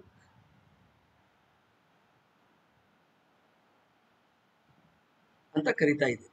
ಯಾವುದು ಕೇವಲ ನಿರ್ದಿಷ್ಟ ಪ್ರದೇಶದಲ್ಲಿ ಮತ್ತೆಲ್ಲೂ ಸಿಗಬಾರ್ದು, ಜಗತ್ತಿನೆಲ್ಲೆಡೆ ಎಲ್ಲ ಕಡೆ ಇದ್ರೆ ಅದನ್ನು ನಾವು ಎಂಡಮಿಕ್ ಅಂತ ಹೇಳೋದಿಲ್ಲ. ಒಂದು ನಿರ್ದಿಷ್ಟ ಪ್ರದೇಶದಲ್ಲಿ ಮಾತ್ರ ಇರೋದು, ಮತ್ತೆಲ್ಲೂ ಇರೋದಿಲ್ಲ ಅಂತ ಒಂದು ಸೆಂಟರ್ಸ್. ಕೆಲವೊಂದು ಸೆಂಟರ್, ಉದಾಹರಣೆ ಪಶ್ಚಿಮ ಘಟ್ಟ ಇರ್ಬೋದು ಅಥವಾ ಈಶಾನ್ಯ ಭಾರತದಲ್ಲಿ ಸೆಂಟರ್ಸ್ ಆಫ್ ಎಂಡಮಿಸಮ್. ಯಾಕೆಂದ್ರೆ ಇಲ್ಲಿ ಅಂತ ಸಸ್ಯ ಮತ್ತು ಪ್ರಾಣಿಗಳ ಸಂಕುಲ ಹೆಚ್ಚಿದೆ. ಇದು ನೋಡಿ, ಭಾರತದಲ್ಲಿ ಮತ್ತು ಜಗತ್ತಿನಲ್ಲಿ ಇರ್ತಕ್ಕಂಥ ಕೆಲವೊಂದು ಪ್ರಭೇದಗಳು. ಭಾರತದಲ್ಲಿ 60,000 ಕೀಟಗಳನ್ನ ನಾವು ರೆಕಾರ್ಡ್ ಮಾಡಿದ್ದೇವೆ, ಜಗತ್ತಿನಲ್ಲಿ 8 ಲಕ್ಷ ಇದೆ. ಮೃದ್ವಂಗಿಗಳು 5,000 ಇದಾವೆ, ಜಗತ್ತಿನಲ್ಲಿ 1 ಲಕ್ಷಕ್ಕೆ ಮೇಲಿದೆ. ಮೀನುಗಳು ಭಾರತದಲ್ಲಿ 2,500 ಇದೆ, ಜಗತ್ತಿನಲ್ಲಿ 23,000 ಇದೆ. ಉಭಯವಾಸಿಗಳು ಎಂಪಿಬಿಯನ್ಸ್ ಭಾರತದಲ್ಲಿ 190 ಇದ್ರೆ, ಜಗತ್ತಿನಲ್ಲಿ ಎಲ್ಲ ಸೇರಿ 4,520 ಇದೆ. ಹಕ್ಕಿಗಳು ಭಾರತದಲ್ಲಿ 1,175 ಪ್ರಭೇದ ಇದ್ರೆ, ಜಗತ್ತಿನಲ್ಲಿ 8,400 ಪ್ರಭೇದಗಳಿವೆ. ಸಸ್ತನಿಗಳನ್ನು ತಗೊಂಡಾಗ ಭಾರತದಲ್ಲಿ 872 ಇದೆ, ಜಗತ್ತಿನಲ್ಲಿ 4,231 ಇದೆ. ಇದು ಭಾರತದಲ್ಲಿ ಜಗತ್ತು. ಇದರ ಜೊತೆಗೆ ನಾವು ಕರ್ನಾಟಕವನ್ನು ತೆಗೆದುಕೊಂಡ್ರು ಕೂಡ, ನಮ್ಮ ರಾಜ್ಯವನ್ನು ತೆಗೆದುಕೊಂಡ್ರು ಕೂಡ, ಸ್ಯಾಂಡಲ್ವುಡ್ ಮತ್ತು ರೋಸ್ವುಡ್ ಅಂದ್ರೆ ಶ್ರೀಗಂಧ ಮತ್ತು ಬೀಟೆ ಮರಗಳು ಕರ್ನಾಟಕದಲ್ಲಿ ಮುಖ್ಯವಾಗಿ ಬರ್ತಕ್ಕಂಥದ್ದು. ಭಾರತದಲ್ಲಿ ಇರತಕ್ಕಂಥ ಆನೆಯ ಸಂಖ್ಯೆಯಲ್ಲಿ 25% ನಮ್ಮ ಕರ್ನಾಟಕದಲ್ಲಿದೆ. ಇಲ್ಲಿ 4,758 ಹೂ ಬಿಡುವ ಸಸ್ಯಗಳ ಜೊತೆ ಇದೆ. ಅದರಲ್ಲಿ 1,600 ಸಸ್ಯಗಳು ಎಂಡಮಿಕ್. ಈ ಭಾರತದಲ್ಲಿ ಮಾತ್ರ ಕಾಣ್ತೇವೆ, ಮತ್ತೆಲ್ಲೂ ಕಾಣೋದಿಲ್ಲ. 60% ಈ ಸಸ್ಯ ಮತ್ತು ಪ್ರಾಣಿಗಳು ಈ ನಮ್ಮ ಕರ್ನಾಟಕದ ಪಶ್ಚಿಮ ಘಟ್ಟಗಳಲ್ಲಿ ಹರಡಿಕೊಂಡಿವೆ.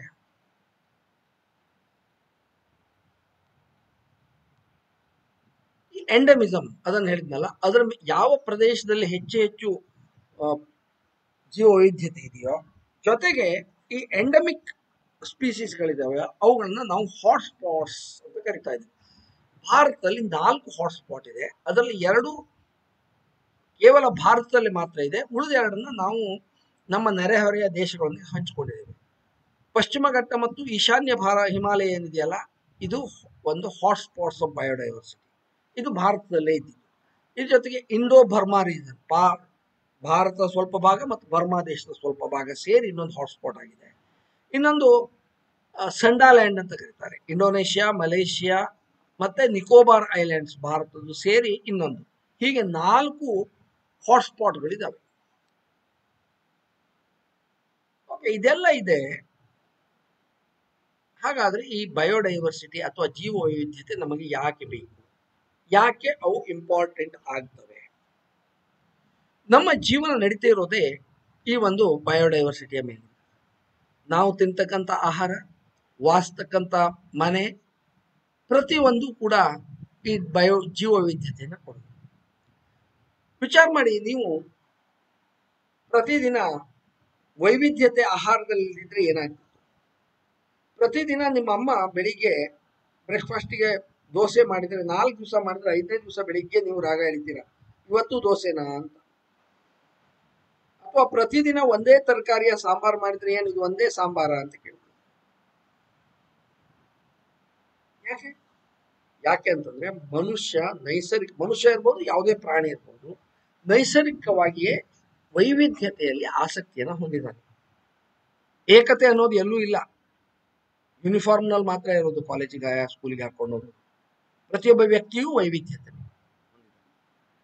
ಈ ವೈವಿಧ್ಯತೆ ನಮಗೆ ದೊರಕಿದ್ದು ಜೀವಿಗಳಿಂದ. ಇವತ್ತು ನೀವು ಹಲವಾರು ರೀತಿಯ ಆಹಾರವನ್ನು ತಿಂತೀರಿ. ಅನ್ನದಲ್ಲೇ ಎಷ್ಟು ವೆರೈಟಿ ಇದೆ. ಒಂದು ಚಿಕ್ಕ ಉದಾಹರಣೆ ಹೇಳಬೇಕು ಅಂದ್ರೆ, ನಮ್ಮ ಉತ್ತರ ಕನ್ನಡದಲ್ಲಿ 1800ಕ್ಕಿಂತ ಹೆಚ್ಚು ಭತ್ತದ ತಳಿಗಳಿದ್ದಾವೆ. ಬೇರೆ ಬೇರೆ ರೀತಿಯಾದಂತಹ ಭತ್ತದ ತಳಿಗಳು. ಕೆಲವೊಂದು ಅದರ ಪರಿಮಳದಲ್ಲಿ ವ್ಯತ್ಯಾಸ ಇದೆ, ಸೈಜ್ನಲ್ಲಿ ವ್ಯತ್ಯಾಸ ಇದೆ, ಬಣ್ಣದಲ್ಲಿ ವ್ಯತ್ಯಾಸ ಇದೆ, ರುಚಿಯಲ್ಲಿ ವ್ಯತ್ಯಾಸ ಇದೆ. 1800 ತಳಿಗಳು.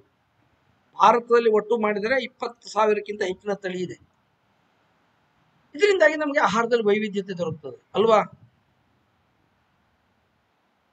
ಅದೇ ರೀತಿಯಾಗಿ ನಾವು ತಿನ್ನತಕ್ಕಂಥ ಪ್ರತಿಯೊಂದು ಆಹಾರದಲ್ಲಿ ಒಂದೇ ರೀತಿ ಮಾವಿನ ಹಣ್ಣನ್ನು ತಿನ್ನೋದಿಲ್ಲ, ಒಂದೇ ರೀತಿ ತರಕಾರಿಯನ್ನು ಯೂಸ್ ಮಾಡೋದಿಲ್ಲ, ಒಂದೇ ರೀತಿ ಮೀನನ್ನು ಯೂಸ್ ಮಾಡೋದಿಲ್ಲ. ಅಂದ್ರೆ ಈ ಜೀವ ವೈವಿಧ್ಯತೆ ನಮಗೆ ಆಹಾರದ ವೈವಿಧ್ಯತೆಯನ್ನು ದೊರಕಿಸಿಕೊಟ್ಟಿದೆ. ವೈವಿಧ್ಯತೆನೇ ಇಲ್ದಿದ್ದಂಥ ಆಹಾರವನ್ನು ನಾವು ಕಲ್ಪನೆ ಮಾಡ್ಕೊಳ್ಳಿಕ್ಕೂ ಆಗೋದಿಲ್ಲ. ಆದ್ರಿಂದ ನಮ್ಮ ಆಹಾರದ ಸುರಕ್ಷತೆಗಾಗಿ ಈ ಜೀವ ವೈವಿಧ್ಯತೆ ಅತ್ಯಂತ ಅವಶ್ಯಕ. ಜೊತೆಗೆ ಫಾಡರ್ ಅಂದ್ರೆ ದನಕರುಗಳಿಗೆ ಆಹಾರವಾಗುತ್ತಾ ಹುಲ್ಲು. ಎಷ್ಟು ರೀತಿಯಾದಂತಹ ಹುಲ್ಲುಗಳು ದನಗಳಿಗೆ ನಾವು ಹಾಕ್ತೇವೆ.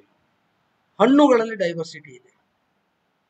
ನಾವು ಉಪಯೋಗಿಸ್ತಕ್ಕಂಥ ಉರುವಲಲ್ಲಿ ವ್ಯತ್ಯಾಸ ಇದೆ, ಡೈವರ್ಸಿಟಿ ವೈವಿಧ್ಯತೆ ಇದೆ. ಟಿಂಬರ್, ಒಂದೇ ರೀತಿ ಕಟ್ಟಿಗೆಯನ್ನು ಮಾಡ್ತೀವ ನಾವು. ಉರುವಲಿಗೆ ಒಂದು ಜಾತಿ ಕಟ್ಟಿಗೆ ಇದು ಮಾಡಿದ್ರೆ ಪೀಠೋಪಕರಣಗಳಿಗೆ ಇನ್ನೊಂದು ರೀತಿ ಕಟ್ಟಿಗೆ ಮಾಡ್ತೀವಿ, ಮನೆ ಕಟ್ಟಲಿಕ್ಕೆ ಮತ್ತೊಂದು. ಇವುಗಳ ಜೊತೆಗೆ ನಮ್ಮ ಔಷಧಿಗಳು, ಮೆಡಿಸಿನ್, ಸ್ಪೆಷಲಿ ಅದು ಆಯುರ್ವೇದ ಇರ್ಬೋದು ಅಥವಾ ಲೋಕಲ್ ಹೆಲ್ತ್ ಟ್ರೆಡಿಷನ್, ನಾಟಿ ವೈದ್ಯ ಇರ್ಬೋದು, ಅಥವಾ ನಿಮ್ಮ ಅಮ್ಮ ಅಥವಾ ಅಜ್ಜಿ ನಿಮಗೇನಾದ್ರೂ ಸಣ್ಣ ಪುಟ್ಟ ಕಾಯಿಲೆ ಕಷಾಯಗಳಾದಾಗ ಕೊಡ್ತಕ್ಕಂಥ ಎಷ್ಟು ರೀತಿಯಾದಂಥ ಸಸ್ಯಗಳನ್ನು ಅವರು ಉಪಯೋಗಿಸ್ತಾರೆ. ಬೇರೆ ಬೇರೆ ರೀತಿಯಾದಂಥ ಔಷಧ, ಪ್ರತಿಯೊಂದು ಸಸ್ಯಗಳಲ್ಲಿ ಅವಕ್ಕೆ ಆದಂಥ ಒಂದು ಔಷಧೀಯ ಗುಣ. ಇವೆಲ್ಲ ದೊರಕೋದು ನಮಗೆ ಡೈವರ್ಸಿಟಿಯಿಂದಾಗಿ. ಏನು ಬಯೋಡೈವರ್ಸಿಟಿ ಅಂದ್ರೆ ನಮ್ಮ ಜೀವನಕ್ಕೆ ಬೇಕಾಗಿದ್ದೇ ಬಯೋಡೈವರ್ಸಿಟಿ.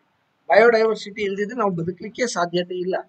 ಮನುಷ್ಯ ಇಲ್ದೇನೆ ಬಾಕಿ ಎಲ್ಲೋದು ಬದುಕ್ತದೆ, ನೆನ್ಪಿಟ್ಕೊಳ್ಳಿ. ಆದರೆ ಉಳಿದವಿಲ್ಲದೆ ಮನುಷ್ಯ ಬದುಕಲಿಕ್ಕೆ ಆಗೋದಿಲ್ಲ. ಹೀಗಾಗಿ ಬಯೋಡೈವರ್ಸಿಟಿ ಅಂತಂದ್ರೆ ಬೇರೆ ಏನೂ ಅಲ್ಲ, ನಮ್ಮ ನಿತ್ಯದ ಜೀವನಕ್ಕೆ ಆಧಾರವಾಗಿದ್ದದ್ದೇ ಬಯೋಡೈವರ್ಸಿಟಿ. ಇನ್ನು ಇವುಗಳ ಕಮರ್ಷಿಯಲ್ ವ್ಯಾಲ್ಯೂ, ವಾಣಿಜ್ಯ ಮೌಲ್ಯ ಎಷ್ಟಿದೆ? ವಾಣಿಜ್ಯ, ನೆನ್ಪಿಟ್ಕೊಳ್ಳಿ, ಇವತ್ತು ನಾವು ತೆಗಿತಕ್ಕಂಥ ಪೆಟ್ರೋಲಿಯಂ ಪ್ರಾಡಕ್ಟ್, ಅದು ಪೆಟ್ರೋಲ್ ಇರ್ಬೋದು, ಡೀಸೆಲ್ ಇರ್ಬೋದು, ಏವಿಯೇಷನ್ ಫ್ಯೂಯಲ್ ಇರ್ಬೋದು, ಅಥವಾ ಕಲ್ಲಿದ್ದಲಿರ್ಬೋದು, ನ್ಯಾಚುರಲ್ ಗ್ಯಾಸ್ ಇರ್ಬೋದು, ಇದೆಲ್ಲ ಕೂಡ ಬಯೋಡೈವರ್ಸಿಟಿಯಿಂದ ಬಂದಿದ್ದು. ಪುರಾತನ ಕಾಲದಲ್ಲಿ ಸಾವಿರಾರು ಮಿಲಿಯನ್ ವರ್ಷಗಳ ಹಿಂದೆ ಸಸ್ಯ ಮತ್ತು ಪ್ರಾಣಿಗಳು ಸತ್ತು ಅವುಗಳ ಮೇಲೆ ಅವು ಭೂಮಿಯ ಆಳದಲ್ಲಿ ರಾಸಾಯನಿಕ ಪರಿವರ್ತನೆಯನ್ನು ಹೊಂದಿ ಇವತ್ತು ಪೆಟ್ರೋಲಿಯಂ ಕಲ್ಲಿದ್ದಲಾಗಿ ಮಾರ್ಪಾಡಾಗಿದೆ. ಹೀಗಾಗಿ ಈ ಒಂದು ಇಂಧನಗಳು ಮತ್ತೆ ಜೀವ ವೈವಿಧ್ಯತೆಯ ಕೊಡುಗೆ. ಆಯಿಲ್ ಅಂತಂದ್ರೆ ಇನ್ನೂ ಒಂದು ಹೇಳ್ಬೋದು, ನಾವು ಉಪಯೋಗಿಸ್ತಕ್ಕಂಥ ಅಡಿಗೆ ಎಣ್ಣೆ ಅಥವಾ ತೈಲಗಳು, ಎಷ್ಟು ರೀತಿಯಾದಂಥ ಎಣ್ಣೆಗಳನ್ನು ತೈಲವನ್ನು ಉಪಯೋಗಿಸ್ತೇವೆ. ಕೊಬ್ಬರಿ ಎಣ್ಣೆ ಇರ್ಬೋದು, ಸಾಸಿವೆ ಎಣ್ಣೆ ಇರ್ಬೋದು, ಶೇಂಗಾ ಎಣ್ಣೆ ಇರ್ಬೋದು, ಇದೆಲ್ಲ ಎಲ್ಲಿಂದ ಬರ್ತದೆ? ಜೀವ ವೈವಿಧ್ಯತೆಯ ಕೊಡುಗೆ. ಹೀಗಾಗಿ ಜೀವ ವೈವಿಧ್ಯತೆ ನಮಗೆ ಆರ್ಥಿಕವಾಗಿಯೂ ಕೂಡ ಅದು ತುಂಬಾ ಪ್ರಮುಖವಾದ. ಇವತ್ತು ನಾವು ಉಪಯೋಗಿಸ್ತಕ್ಕಂಥ ಗೊಬ್ಬರಗಳು, ಹಸಿರೆಲೆ ಗೊಬ್ಬರ, ಎಷ್ಟು ರೀತಿಯ ಎಲೆಗಳನ್ನು ಹಾಕ್ತೀವಿ, ಎಷ್ಟು ರೀತಿಯ ಪ್ರಾಣಿಗಳ ತ್ಯಾಜ್ಯಗಳಿಂದ ನಾವು ಫರ್ಟಿಲೈಸರ್ ಮಾಡ್ತೀವಿ. ಇವೆಲ್ಲ ಯಾವುದು? ಜೈವ ವೈವಿಧ್ಯತೆ. ಇನ್ನು ಬಯೋಲಾಜಿಕಲ್ ವ್ಯಾಲ್ಯೂ, ಜೈವಿಕ ಮೌಲ್ಯ. ಯಾವುದೇ ಒಂದು ಹೆಚ್ಚಿನ ಸಸ್ಯ ಹೂ ಬಿಟ್ಟು ಕಾಯಿ ಆಗ್ಬೇಕು ಅಂದ್ರೆ ಅದಕ್ಕೆ ಪಾಲಿನೇಷನ್ ಆಗ್ಲೇಬೇಕು, ಪರಾಗಸ್ಪರ್ಶ ಆಗ್ಬೇಕು. ಪರಾಗಸ್ಪರ್ಶ ಹೇಗಾಗ್ತವೆ? ಅವು ಹಕ್ಕಿಗಳಿಂದ ಆಗ್ತವೆ, ಬೇರೆ ಬೇರೆ ರೀತಿಯಾದಂತಹ ಕೀಟಗಳಿಂದ ಆಗ್ತವೆ. ಜೇನ್ನೊಣ ಇದರಲ್ಲಿ ಮಹತ್ವವಾದಂತಹ ಪಾತ್ರವನ್ನು ವಹಿಸ್ತವೆ. ಇವು ಯಾವುದೂ ಇಲ್ದಿದ್ರೆ ಪಾಲಿನೇಷನ್, ಪರಾಗಸ್ಪರ್ಶ ಆಗೋದಿಲ್ಲ, ಗಿಡ ಹೂವು ಹಣ್ಣು ಕಾಯಿ ಏನನ್ನು ಬಿಡೋದಿಲ್ಲ. ಈ ಮಣ್ಣೇನಾಗಿದೆಯಲ್ಲ, ಇದು ಕೂಡ ಈ ಜೀವ ವೈವಿಧ್ಯತೆಯ ಕೊಡುಗೆ. ನೀವು ಒಂದು ಅರಣ್ಯದಲ್ಲಿ ಒಂದು ಮುಷ್ಟಿ ಮಣ್ಣನ್ನು ತೆಗೆದುಕೊಂಡ್ರೆ ಅಲ್ಲಿ ಮಿಲಿಯಾಂತರ ಪ್ರಭೇದಗಳ ಸೂಕ್ಷ್ಮಾಣು ಜೀವಿಗಳಿದ್ದಾವೆ. ಈ ಸೂಕ್ಷ್ಮಾಣು ಜೀವಿಗಳು ಮತ್ತು ಜೈವಿಕವಾದಂಥ ಪದಾರ್ಥಗಳು, ಎಲೆ, ಇದು ಮರದ ಎಲೆ, ಇವೆಲ್ಲ ಸೇರಿ ಮಣ್ಣನ್ನ ಫಾರ್ಮೇಶನ್ ಮಾಡಿ ಈ ಒಂದು ಮಣ್ಣಿನ ಉಗಮ ಆಗಿದೆ. ಮಣ್ಣೇ ಇಲ್ದಿದ್ರೆ ಏನು ಜೀವನ ಸಾಧ್ಯತೆನೇ ಇಲ್ಲ. ಆದ್ರಿಂದ ಈ ಮಣ್ಣು ತಯಾರಾಗ್ಲಿಕ್ಕೆ ಕೂಡ ನಮ್ಮ ಜೀವ ವೈವಿಧ್ಯತೆಯೇ ಕಾರಣ. ಜೊತೆಗೆ ನ್ಯೂಟ್ರಿಯೆಂಟ್ ಎನ್ರಿಚ್ಮೆಂಟ್. ಈಗಾಗಲೇ ಹೇಳಿದ್ದೇನೆ, ಭಾರತದಲ್ಲಿ ಬಹಳ ದೊಡ್ಡ ಪ್ರಮಾಣದಲ್ಲಿ ಪೌಷ್ಟಿಕಾಂಶಗಳ ಕೊರತೆ ಇದೆ. ಹಾಗಾದ್ರೆ ಪೌಷ್ಟಿಕಾಂಶಗಳು ಎಲ್ಲಿಂದ ಬರಬೇಕು? ನಾವು ತಿನ್ನುವ ಆಹಾರದಿಂದ ಪೌಷ್ಟಿಕಾಂಶಗಳು ಬರಬೇಕು. ಬೇರೆ ಬೇರೆ ರೀತಿಯಾದಂಥ ತರಕಾರಿಗಳಲ್ಲಿ, ಮಾಂಸ, ಮೀನುಗಳಲ್ಲಿ, ಮೊಟ್ಟೆಯಲ್ಲಿ, ಅಥವಾ ಆಹಾರ ಧಾನ್ಯಗಳಲ್ಲಿ, ಎಣ್ಣೆ ಬೀಜಗಳಲ್ಲಿ ಬೇರೆ ಬೇರೆ ರೀತಿಯಾದಂತಹ ಪೌಷ್ಟಿಕಾಂಶ ಇದೆ. ನಮಗೆ ಒಂದು ಸಂಪೂರ್ಣವಾದಂತಹ ಪೌಷ್ಟಿಕಾಂಶ ಬೇಕು ಅಂತಂದ್ರೆ ನಾವು ಮತ್ತೆ ಈ ಒಂದು ಜೀವ ವೈವಿಧ್ಯತೆಯ ಮೇಲೆ ಅವಲಂಬಿಸಿರ್ಬೇಕು. ಆವಾಗ ಮಾತ್ರ ನಮಗೆ ಪೌಷ್ಟಿಕಾಂಶಗಳು ದೊರಕಲಿಕ್ಕೆ ಸಾಧ್ಯತೆ ಇದೆ. ಜೀವ ವೈವಿಧ್ಯತೆ ಇಲ್ಲ ಅಂತಂದ್ರೆ ಪೌಷ್ಟಿಕಾಂಶಗಳು ದೊರಕ್ತಾ ಇಲ್ಲ ನಮಗೆ. ಇನ್ನು ರೀಕ್ರಿಯೇಷನಲ್ ವ್ಯಾಲ್ಯೂ ಅಲ್ವಾ? ರೀಕ್ರಿಯೇಷನ್ ಎಲ್ಲರಿಗೂ ಇಂಪಾರ್ಟೆಂಟು. ಬಹಳ ದಿವಸ ಓದಿ ಓದಿ ಬೋರ್ ಆದಾಗ, ಇಲ್ಲ ಇವತ್ತು ನಾವೊಂದು ಆರಾಮಾಗಿರೋಣ, ಖುಷಿಯಿಂದ ಇರೋಣ ಅಂತ ಮಾಡ್ತೀವಿ. ಒಂದು ವಿಚಾರ ಮಾಡಿ, ನಿಮ್ಮ ಸುತ್ತಮುತ್ತಲು ನೋಡಿದಾಗ ಯಾವುದೂ ಮರ ಇಲ್ಲ, ಯಾವುದೂ ಪ್ರಾಣಿ ಇಲ್ಲ, ಕೀಟ ಇಲ್ಲ, ಪಕ್ಷಿ ಇಲ್ಲ ಅಂತಂದ್ರೆ ಈ ಜಗತ್ತು ಹೇಗೆ ಕಾಣಿಸ್ತಾ ಇದೆ? ಎಲ್ಲ ಕಡೆ ಬೋಳು. ಜೀವನವನ್ನು ಕಲ್ಪಿಸಿಕೊಳ್ಳಿಕ್ಕೂ ಸಾಧ್ಯತೆ. ಈ ಒಂದು ಮನಸ್ಸಿಗೆ ಖುಷಿಯನ್ನ ಮುದ ನೀಡ್ತಕ್ಕಂಥ ಈ ಒಂದು ಜೀವ ಪರಿಸರ ವ್ಯವಸ್ಥೆ ಅಥವಾ ಜೀವ ವೈವಿಧ್ಯತೆ ಇದೆಯಲ್ಲ, ಅದರ ಮೌಲ್ಯವನ್ನು ನಾವು ಕಟ್ಟಲಿಕ್ಕೆ ಆಗೋದಿಲ್ಲ ಹಣದಲ್ಲಿ. ಒಂದು ಸುಂದರವಾದ ನವಿಲಿನ ನೃತ್ಯ ನೋಡಿದಾಗ, ಅಥವಾ ಅರಣ್ಯದಲ್ಲಿ ನೀವು ಕಾಡು ಪ್ರಾಣಿಗಳನ್ನು ನೋಡಿದಾಗಿರ್ಬೋದು, ಆಗ್ತಕ್ಕಂಥ ಖುಷಿ, ಅಥವಾ ಕಾಡು ಪ್ರಾಣಿಗಳನ್ನ ನೋಡಿದಾಗ, ಅಥವಾ ಸಡನ್ ಆಗಿ ನಿಮ್ಮ ಮುಂದೆ ಒಂದು ನಾಗರ ಹಾವು ಪ್ರತ್ಯಕ್ಷ ಆದಾಗ ಆಗ್ತಕ್ಕಂಥ ಭಯ, ಇವೆಲ್ಲ ರೀಕ್ರಿಯೇಷನಲ್ ವ್ಯಾಲ್ಯೂಸ್ ಅಲ್ಲಿ ಬರ್ತವೆ. ಇವುಗಳನ್ನ ನಾವು ಹಣದ ರೂಪದಲ್ಲಿ ವ್ಯಾಲ್ಯೂ ಮಾಡ್ಲಿಕ್ಕೆ ಆಗುದಿಲ್ಲ. ಇನ್ನು ಎಸ್ಥೆಟಿಕ್ ವ್ಯಾಲ್ಯೂ, ಯಾವುದೇ ದೇಶದ ಕಲೆ, ಸಾಹಿತ್ಯ, ಲಲಿತ ಕಲೆಗಳು ಬೆಳೆದಿದ್ದು ಈ ಒಂದು ಜೀವ ವೈವಿಧ್ಯತೆಯನ್ನು ಆಧಾರಿತವಾಗಿ. ನೀವು ಯಾವ ಲಿಟರೇಚರ್ ನೋಡಿ ಅಲ್ಲಿ ಜೀವ ವೈವಿಧ್ಯತೆಯ ಬಗ್ಗೆ ಹೇಳಿರ್ತಾರೆ. ಕಲಾ ಪ್ರಕಾರಗಳಲ್ಲಿ ಮತ್ತೆ ಜೀವ ವೈವಿಧ್ಯತೆ, ಅವುಗಳನ್ನು ನೋಡಿ ನಾವು ಆನಂದಿಸ್ತೇವೆ. ಆದರೆ ಅವೇ ಇಲ್ದಿದ್ರೆ ಇವು ಯಾವುದೂ ಬರ್ಲಿಕ್ಕೆ ಸಾಧ್ಯತೆ, ಕಲೆ, ಸಾಹಿತ್ಯ, ಲಲಿತ ಕಲೆಗಳು, ಶಿಲ್ಪಕಲೆ ಯಾವುದೂ ಬರ್ಲಿಕ್ಕೆ ಸಾಧ್ಯತೆ. ಇನ್ನು ಕೊನೆಯದಾಗಿ ವೈಜ್ಞಾನಿಕ ಮೌಲ್ಯ. ನೆನ್ಪಿಟ್ಕೊಳ್ಳಿ, ಈ ಇಷ್ಟು ವೈವಿಧ್ಯತೆ ಇರೋದ್ರಿಂದ ಅಲ್ಲಿ ಜೀನ್ ಡೈವರ್ಸಿಟಿ, ಜೆನೆಟಿಕ್ ಡೈವರ್ಸಿಟಿ ಇವತ್ತಿನ ಆಧುನಿಕ ವೈಜ್ಞಾನಿಕ ಯುಗದಲ್ಲಿ ಜೀನ್ಗಳು ಅತ್ಯಂತ ಮಹತ್ವವನ್ನು ಹೊಂದಿದೆ. ಜೀನ್ ಥೆರಪಿ, ಬಹಳಷ್ಟು ಜನರಿಗೆ ಜೀನ್ನಿಂದ ಏನಾದರೂ ಕಾಯಿಲೆ ಕಸಾಯಿಗಳಿಗೆ ಜೀನ್ ಥೆರಪಿಯನ್ನು ಯೂಸ್ ಮಾಡ್ತಾ ಇದ್ದಾರೆ. ಹಲವಷ್ಟು ಔಷಧಗಳು ಜೀನ್ಗಳಿಂದ ಬರ್ತಾ ಇದ್ದಾವೆ. ಒಂದು ಚಿಕ್ಕ ಉದಾಹರಣೆ ಕೊಡಬೇಕು ಅಂತಂದ್ರೆ, ಇನ್ಸುಲಿನ್, ಡಯಾಬಿಟಿಸ್ ಇದ್ದವರಿಗೆ ಇನ್ಸುಲಿನ್ ಇಂಜೆಕ್ಷನ್ ಕೊಡ್ತಾರಲ್ಲ, ಮೊದಲೇ ಅದನ್ನ ಹಂದಿಯ ಇನ್ಸುಲಿನ್ ಅನ್ನ ತೆಗೆದುಕೊಡ್ತಾ ಇದ್ರು. ಅದರಿಂದ ಕೆಲವು ಅಡ್ಡ ಪರಿಣಾಮಗಳಿತ್ತು. ಇವತ್ತು ಬಯೋಟೆಕ್ನಾಲಜಿಯಲ್ಲಿ ಡೆವಲಪ್ಮೆಂಟ್ ಆದಾಗೆ ಏನ್ ಮಾಡಿದ್ದಾರೆ ಅಂತಂದ್ರೆ, ಈ ಇನ್ಸುಲಿನ್ ಉತ್ಪಾದಿಸ್ತಕ್ಕಂಥ ಜೀನನ್ನ ಒಂದು ಬ್ಯಾಕ್ಟೀರಿಯಾದ ಒಳಗೆ ಸೇರಿಸಿ ಆ ಬ್ಯಾಕ್ಟೀರಿಯಾ ಮನುಷ್ಯನ ಇನ್ಸುಲಿನ್ ಉತ್ಪಾದನೆ ಮಾಡ್ತಾ ಇದೆ. ಹಾಗೆ ಹಲವಾರು ರೋಗಗಳಿಗೆ ಇಂದು ಜೀನ್ ಥೆರಪಿ, ಈ ಜೀನ್ ಪೂಲ್ ಇದಾಗಿದೆಯಲ್ಲ, ಬಯೋಡೈವರ್ಸಿಟಿ ಇರೋದ್ರಿಂದ ಜೀನ್ ಪೂಲ್ ಇದೆ. ಅವುಗಳ ವ್ಯಾಲ್ಯೂ ಎಷ್ಟು ಅಂತ ಹೇಳಲಿಕ್ಕೆ ಸಾಧ್ಯತೆ ಇಲ್ಲ. ಔಷಧೀಯ ಸಸ್ಯಗಳ ವ್ಯಾಲ್ಯೂ ಎಷ್ಟು ಅಂತ ಹೇಳಲಿಕ್ಕೆ ಸಾಧ್ಯತೆ ಇಲ್ಲ. ಅಲ್ಟಿಮೇಟ್ಲಿ ಇವೆಲ್ಲ ಮಾನವನ ಅಭಿವೃದ್ಧಿಗೆ ಕೊಡುಗೆಯನ್ನು ಕೊಟ್ಟಿದೆ. ಇಲ್ಲಿ ಒಂದು ಇದು ಕೊಟ್ಟಿದ್ದೇನೆ, ನಾನೇನೂ ಹೇಳೋದಿಲ್ಲ, ಇದು ಒಂದು ವ್ಯಾಲ್ಯೂ ಅಫೆಕ್ಟ್. ಒಂದು ಮರದ ಮೌಲ್ಯ ಎಷ್ಟಿರ್ಬಹುದು? ಒಂದು 50 ವರ್ಷ ಇರ್ತದೆ ಅಂತಂದ್ರೆ ಆ ಮರ 5.3 ಲಕ್ಷ ರೂಪಾಯಿನ ಆಕ್ಸಿಜನ್ ಕೊಡ್ತದೆ, 6.4 ಲಕ್ಷ ರೂಪಾಯಿ ವರ್ತಿನ ಭೂ ಸವೆತವನ್ನ ಕಂಟ್ರೋಲ್ ಮಾಡ್ತದೆ, 10.5 ಲಕ್ಷ ರೂಪಾಯಿನ ವಾಯು ಮಾಲಿನ್ಯವನ್ನು ಕಂಟ್ರೋಲ್ ಮಾಡ್ತವೆ, 5.3 ಲಕ್ಷ ರೂಪಾಯಿನ ಶೆಲ್ಟರ್ ಯಾವುದಕ್ಕೆ ಪ್ರಾಣಿಗಳಿಗೆ ಮತ್ತು ಹಕ್ಕಿಗಳಿಗೆ ಒದಗಿಸಿಕೊಡ್ತಾ ಇದ್ದಾವೆ. ಅದು ಸುಮಾರು 6.4 ಲಕ್ಷ ರೂಪಾಯಿನಷ್ಟು ಪೋಷಕಾಂಶಗಳನ್ನ ಭೂಮಿಗೆ ಒದಗಿಸಿಕೊಡ್ತಾ ಇದ್ದಾವೆ. ಇದಕ್ಕೆ ಹೊರತಾಗಿ ಅದು ಹೂ ಕೊಡ್ತದೆ, ಹಣ್ಣು ಕೊಡ್ತದೆ. ಇದು ಒಂದು ಮರದ ವ್ಯಾಲ್ಯೂ ಆಯಿತು. ಇಲ್ಲಿ ಇರ್ತಕ್ಕಂಥ ಎಲ್ಲ ಜೀವ ವೈವಿಧ್ಯತೆಯ ವ್ಯಾಲ್ಯೂವನ್ನ ನಮ್ಮ ಹತ್ರ ಮೆಜರ್ ಮಾಡ್ಲಿಕ್ಕೂ ಆಗೋದಿಲ್ಲ, ಅಥವಾ ಅದನ್ನ ಮೌಲ್ಯವನ್ನ ನಿರ್ಧಾರ ಮಾಡ್ಲಿಕ್ಕೂ ಆಗೋದಿಲ್ಲ. ಬಹುಶಃ ಈಗ ನಿಮಗೆ ಅರ್ಥ ಆಗಿರ್ಬೋದು ಈ ಜೀವ ವೈವಿಧ್ಯತೆ ಎಷ್ಟು ಪ್ರಮುಖವಾದದ್ದು. ಈ ಜೈವ ವೈವಿಧ್ಯತೆ ಇಲ್ದಿದ್ರೆ ನಾವು ಹೇಗಿರ್ತಿದ್ವಿ, ನಮ್ಮ ಜೀವನ ಹೇಗಿರ್ತಾ ಇತ್ತು, ಬಹುಶಃ ಜೀವನವೇ ಇರ್ತಾ ಇರ್ಲಿಲ್ಲ ಅನ್ನೋದನ್ನು ಕೂಡ ನೀವು ಒಪ್ತಾ ಇದ್ದೀರಿ ಅಲ್ವಾ? ಇದು ನಮ್ಮ ಜೀವ ವೈವಿಧ್ಯತೆಯ ಮಹತ್ವ. ಇವತ್ತಿಗೆ ಇಲ್ಲಿಗೆ ನಾನು ಮುಗಿಸ್ತಾ ಇದ್ದೇನೆ. ಮುಂದಿನ ಕ್ಲಾಸ್ನಲ್ಲಿ ನಮ್ಮ ಭಾರತ ಜೀವ ವೈವಿಧ್ಯ ಮತ್ತು ಇವತ್ತು ಜೀವ ವೈವಿಧ್ಯ ಏನಾಗಿದೆ ಅನ್ನೋದ್ರ ಬಗ್ಗೆ ತಿಳ್ಕೊಳ್ಳೋಣ. ಕೇಳ್ತಾ ಇತ್ತಾ? ಹಲೋ, ಕೇಳ್ತಾ ಇತ್ತಾ ಎಲ್ಲವರಿಗೆ? ಹೇಳಿ. ಹೌದು ಸರ್. ಇಲ್ಲಿಗೆ ನಿಲ್ಸೋಣ ಇವತ್ತು. ಮುಂದಿನ ಕ್ಲಾಸಿಗೆ ನೋಡೋಣ.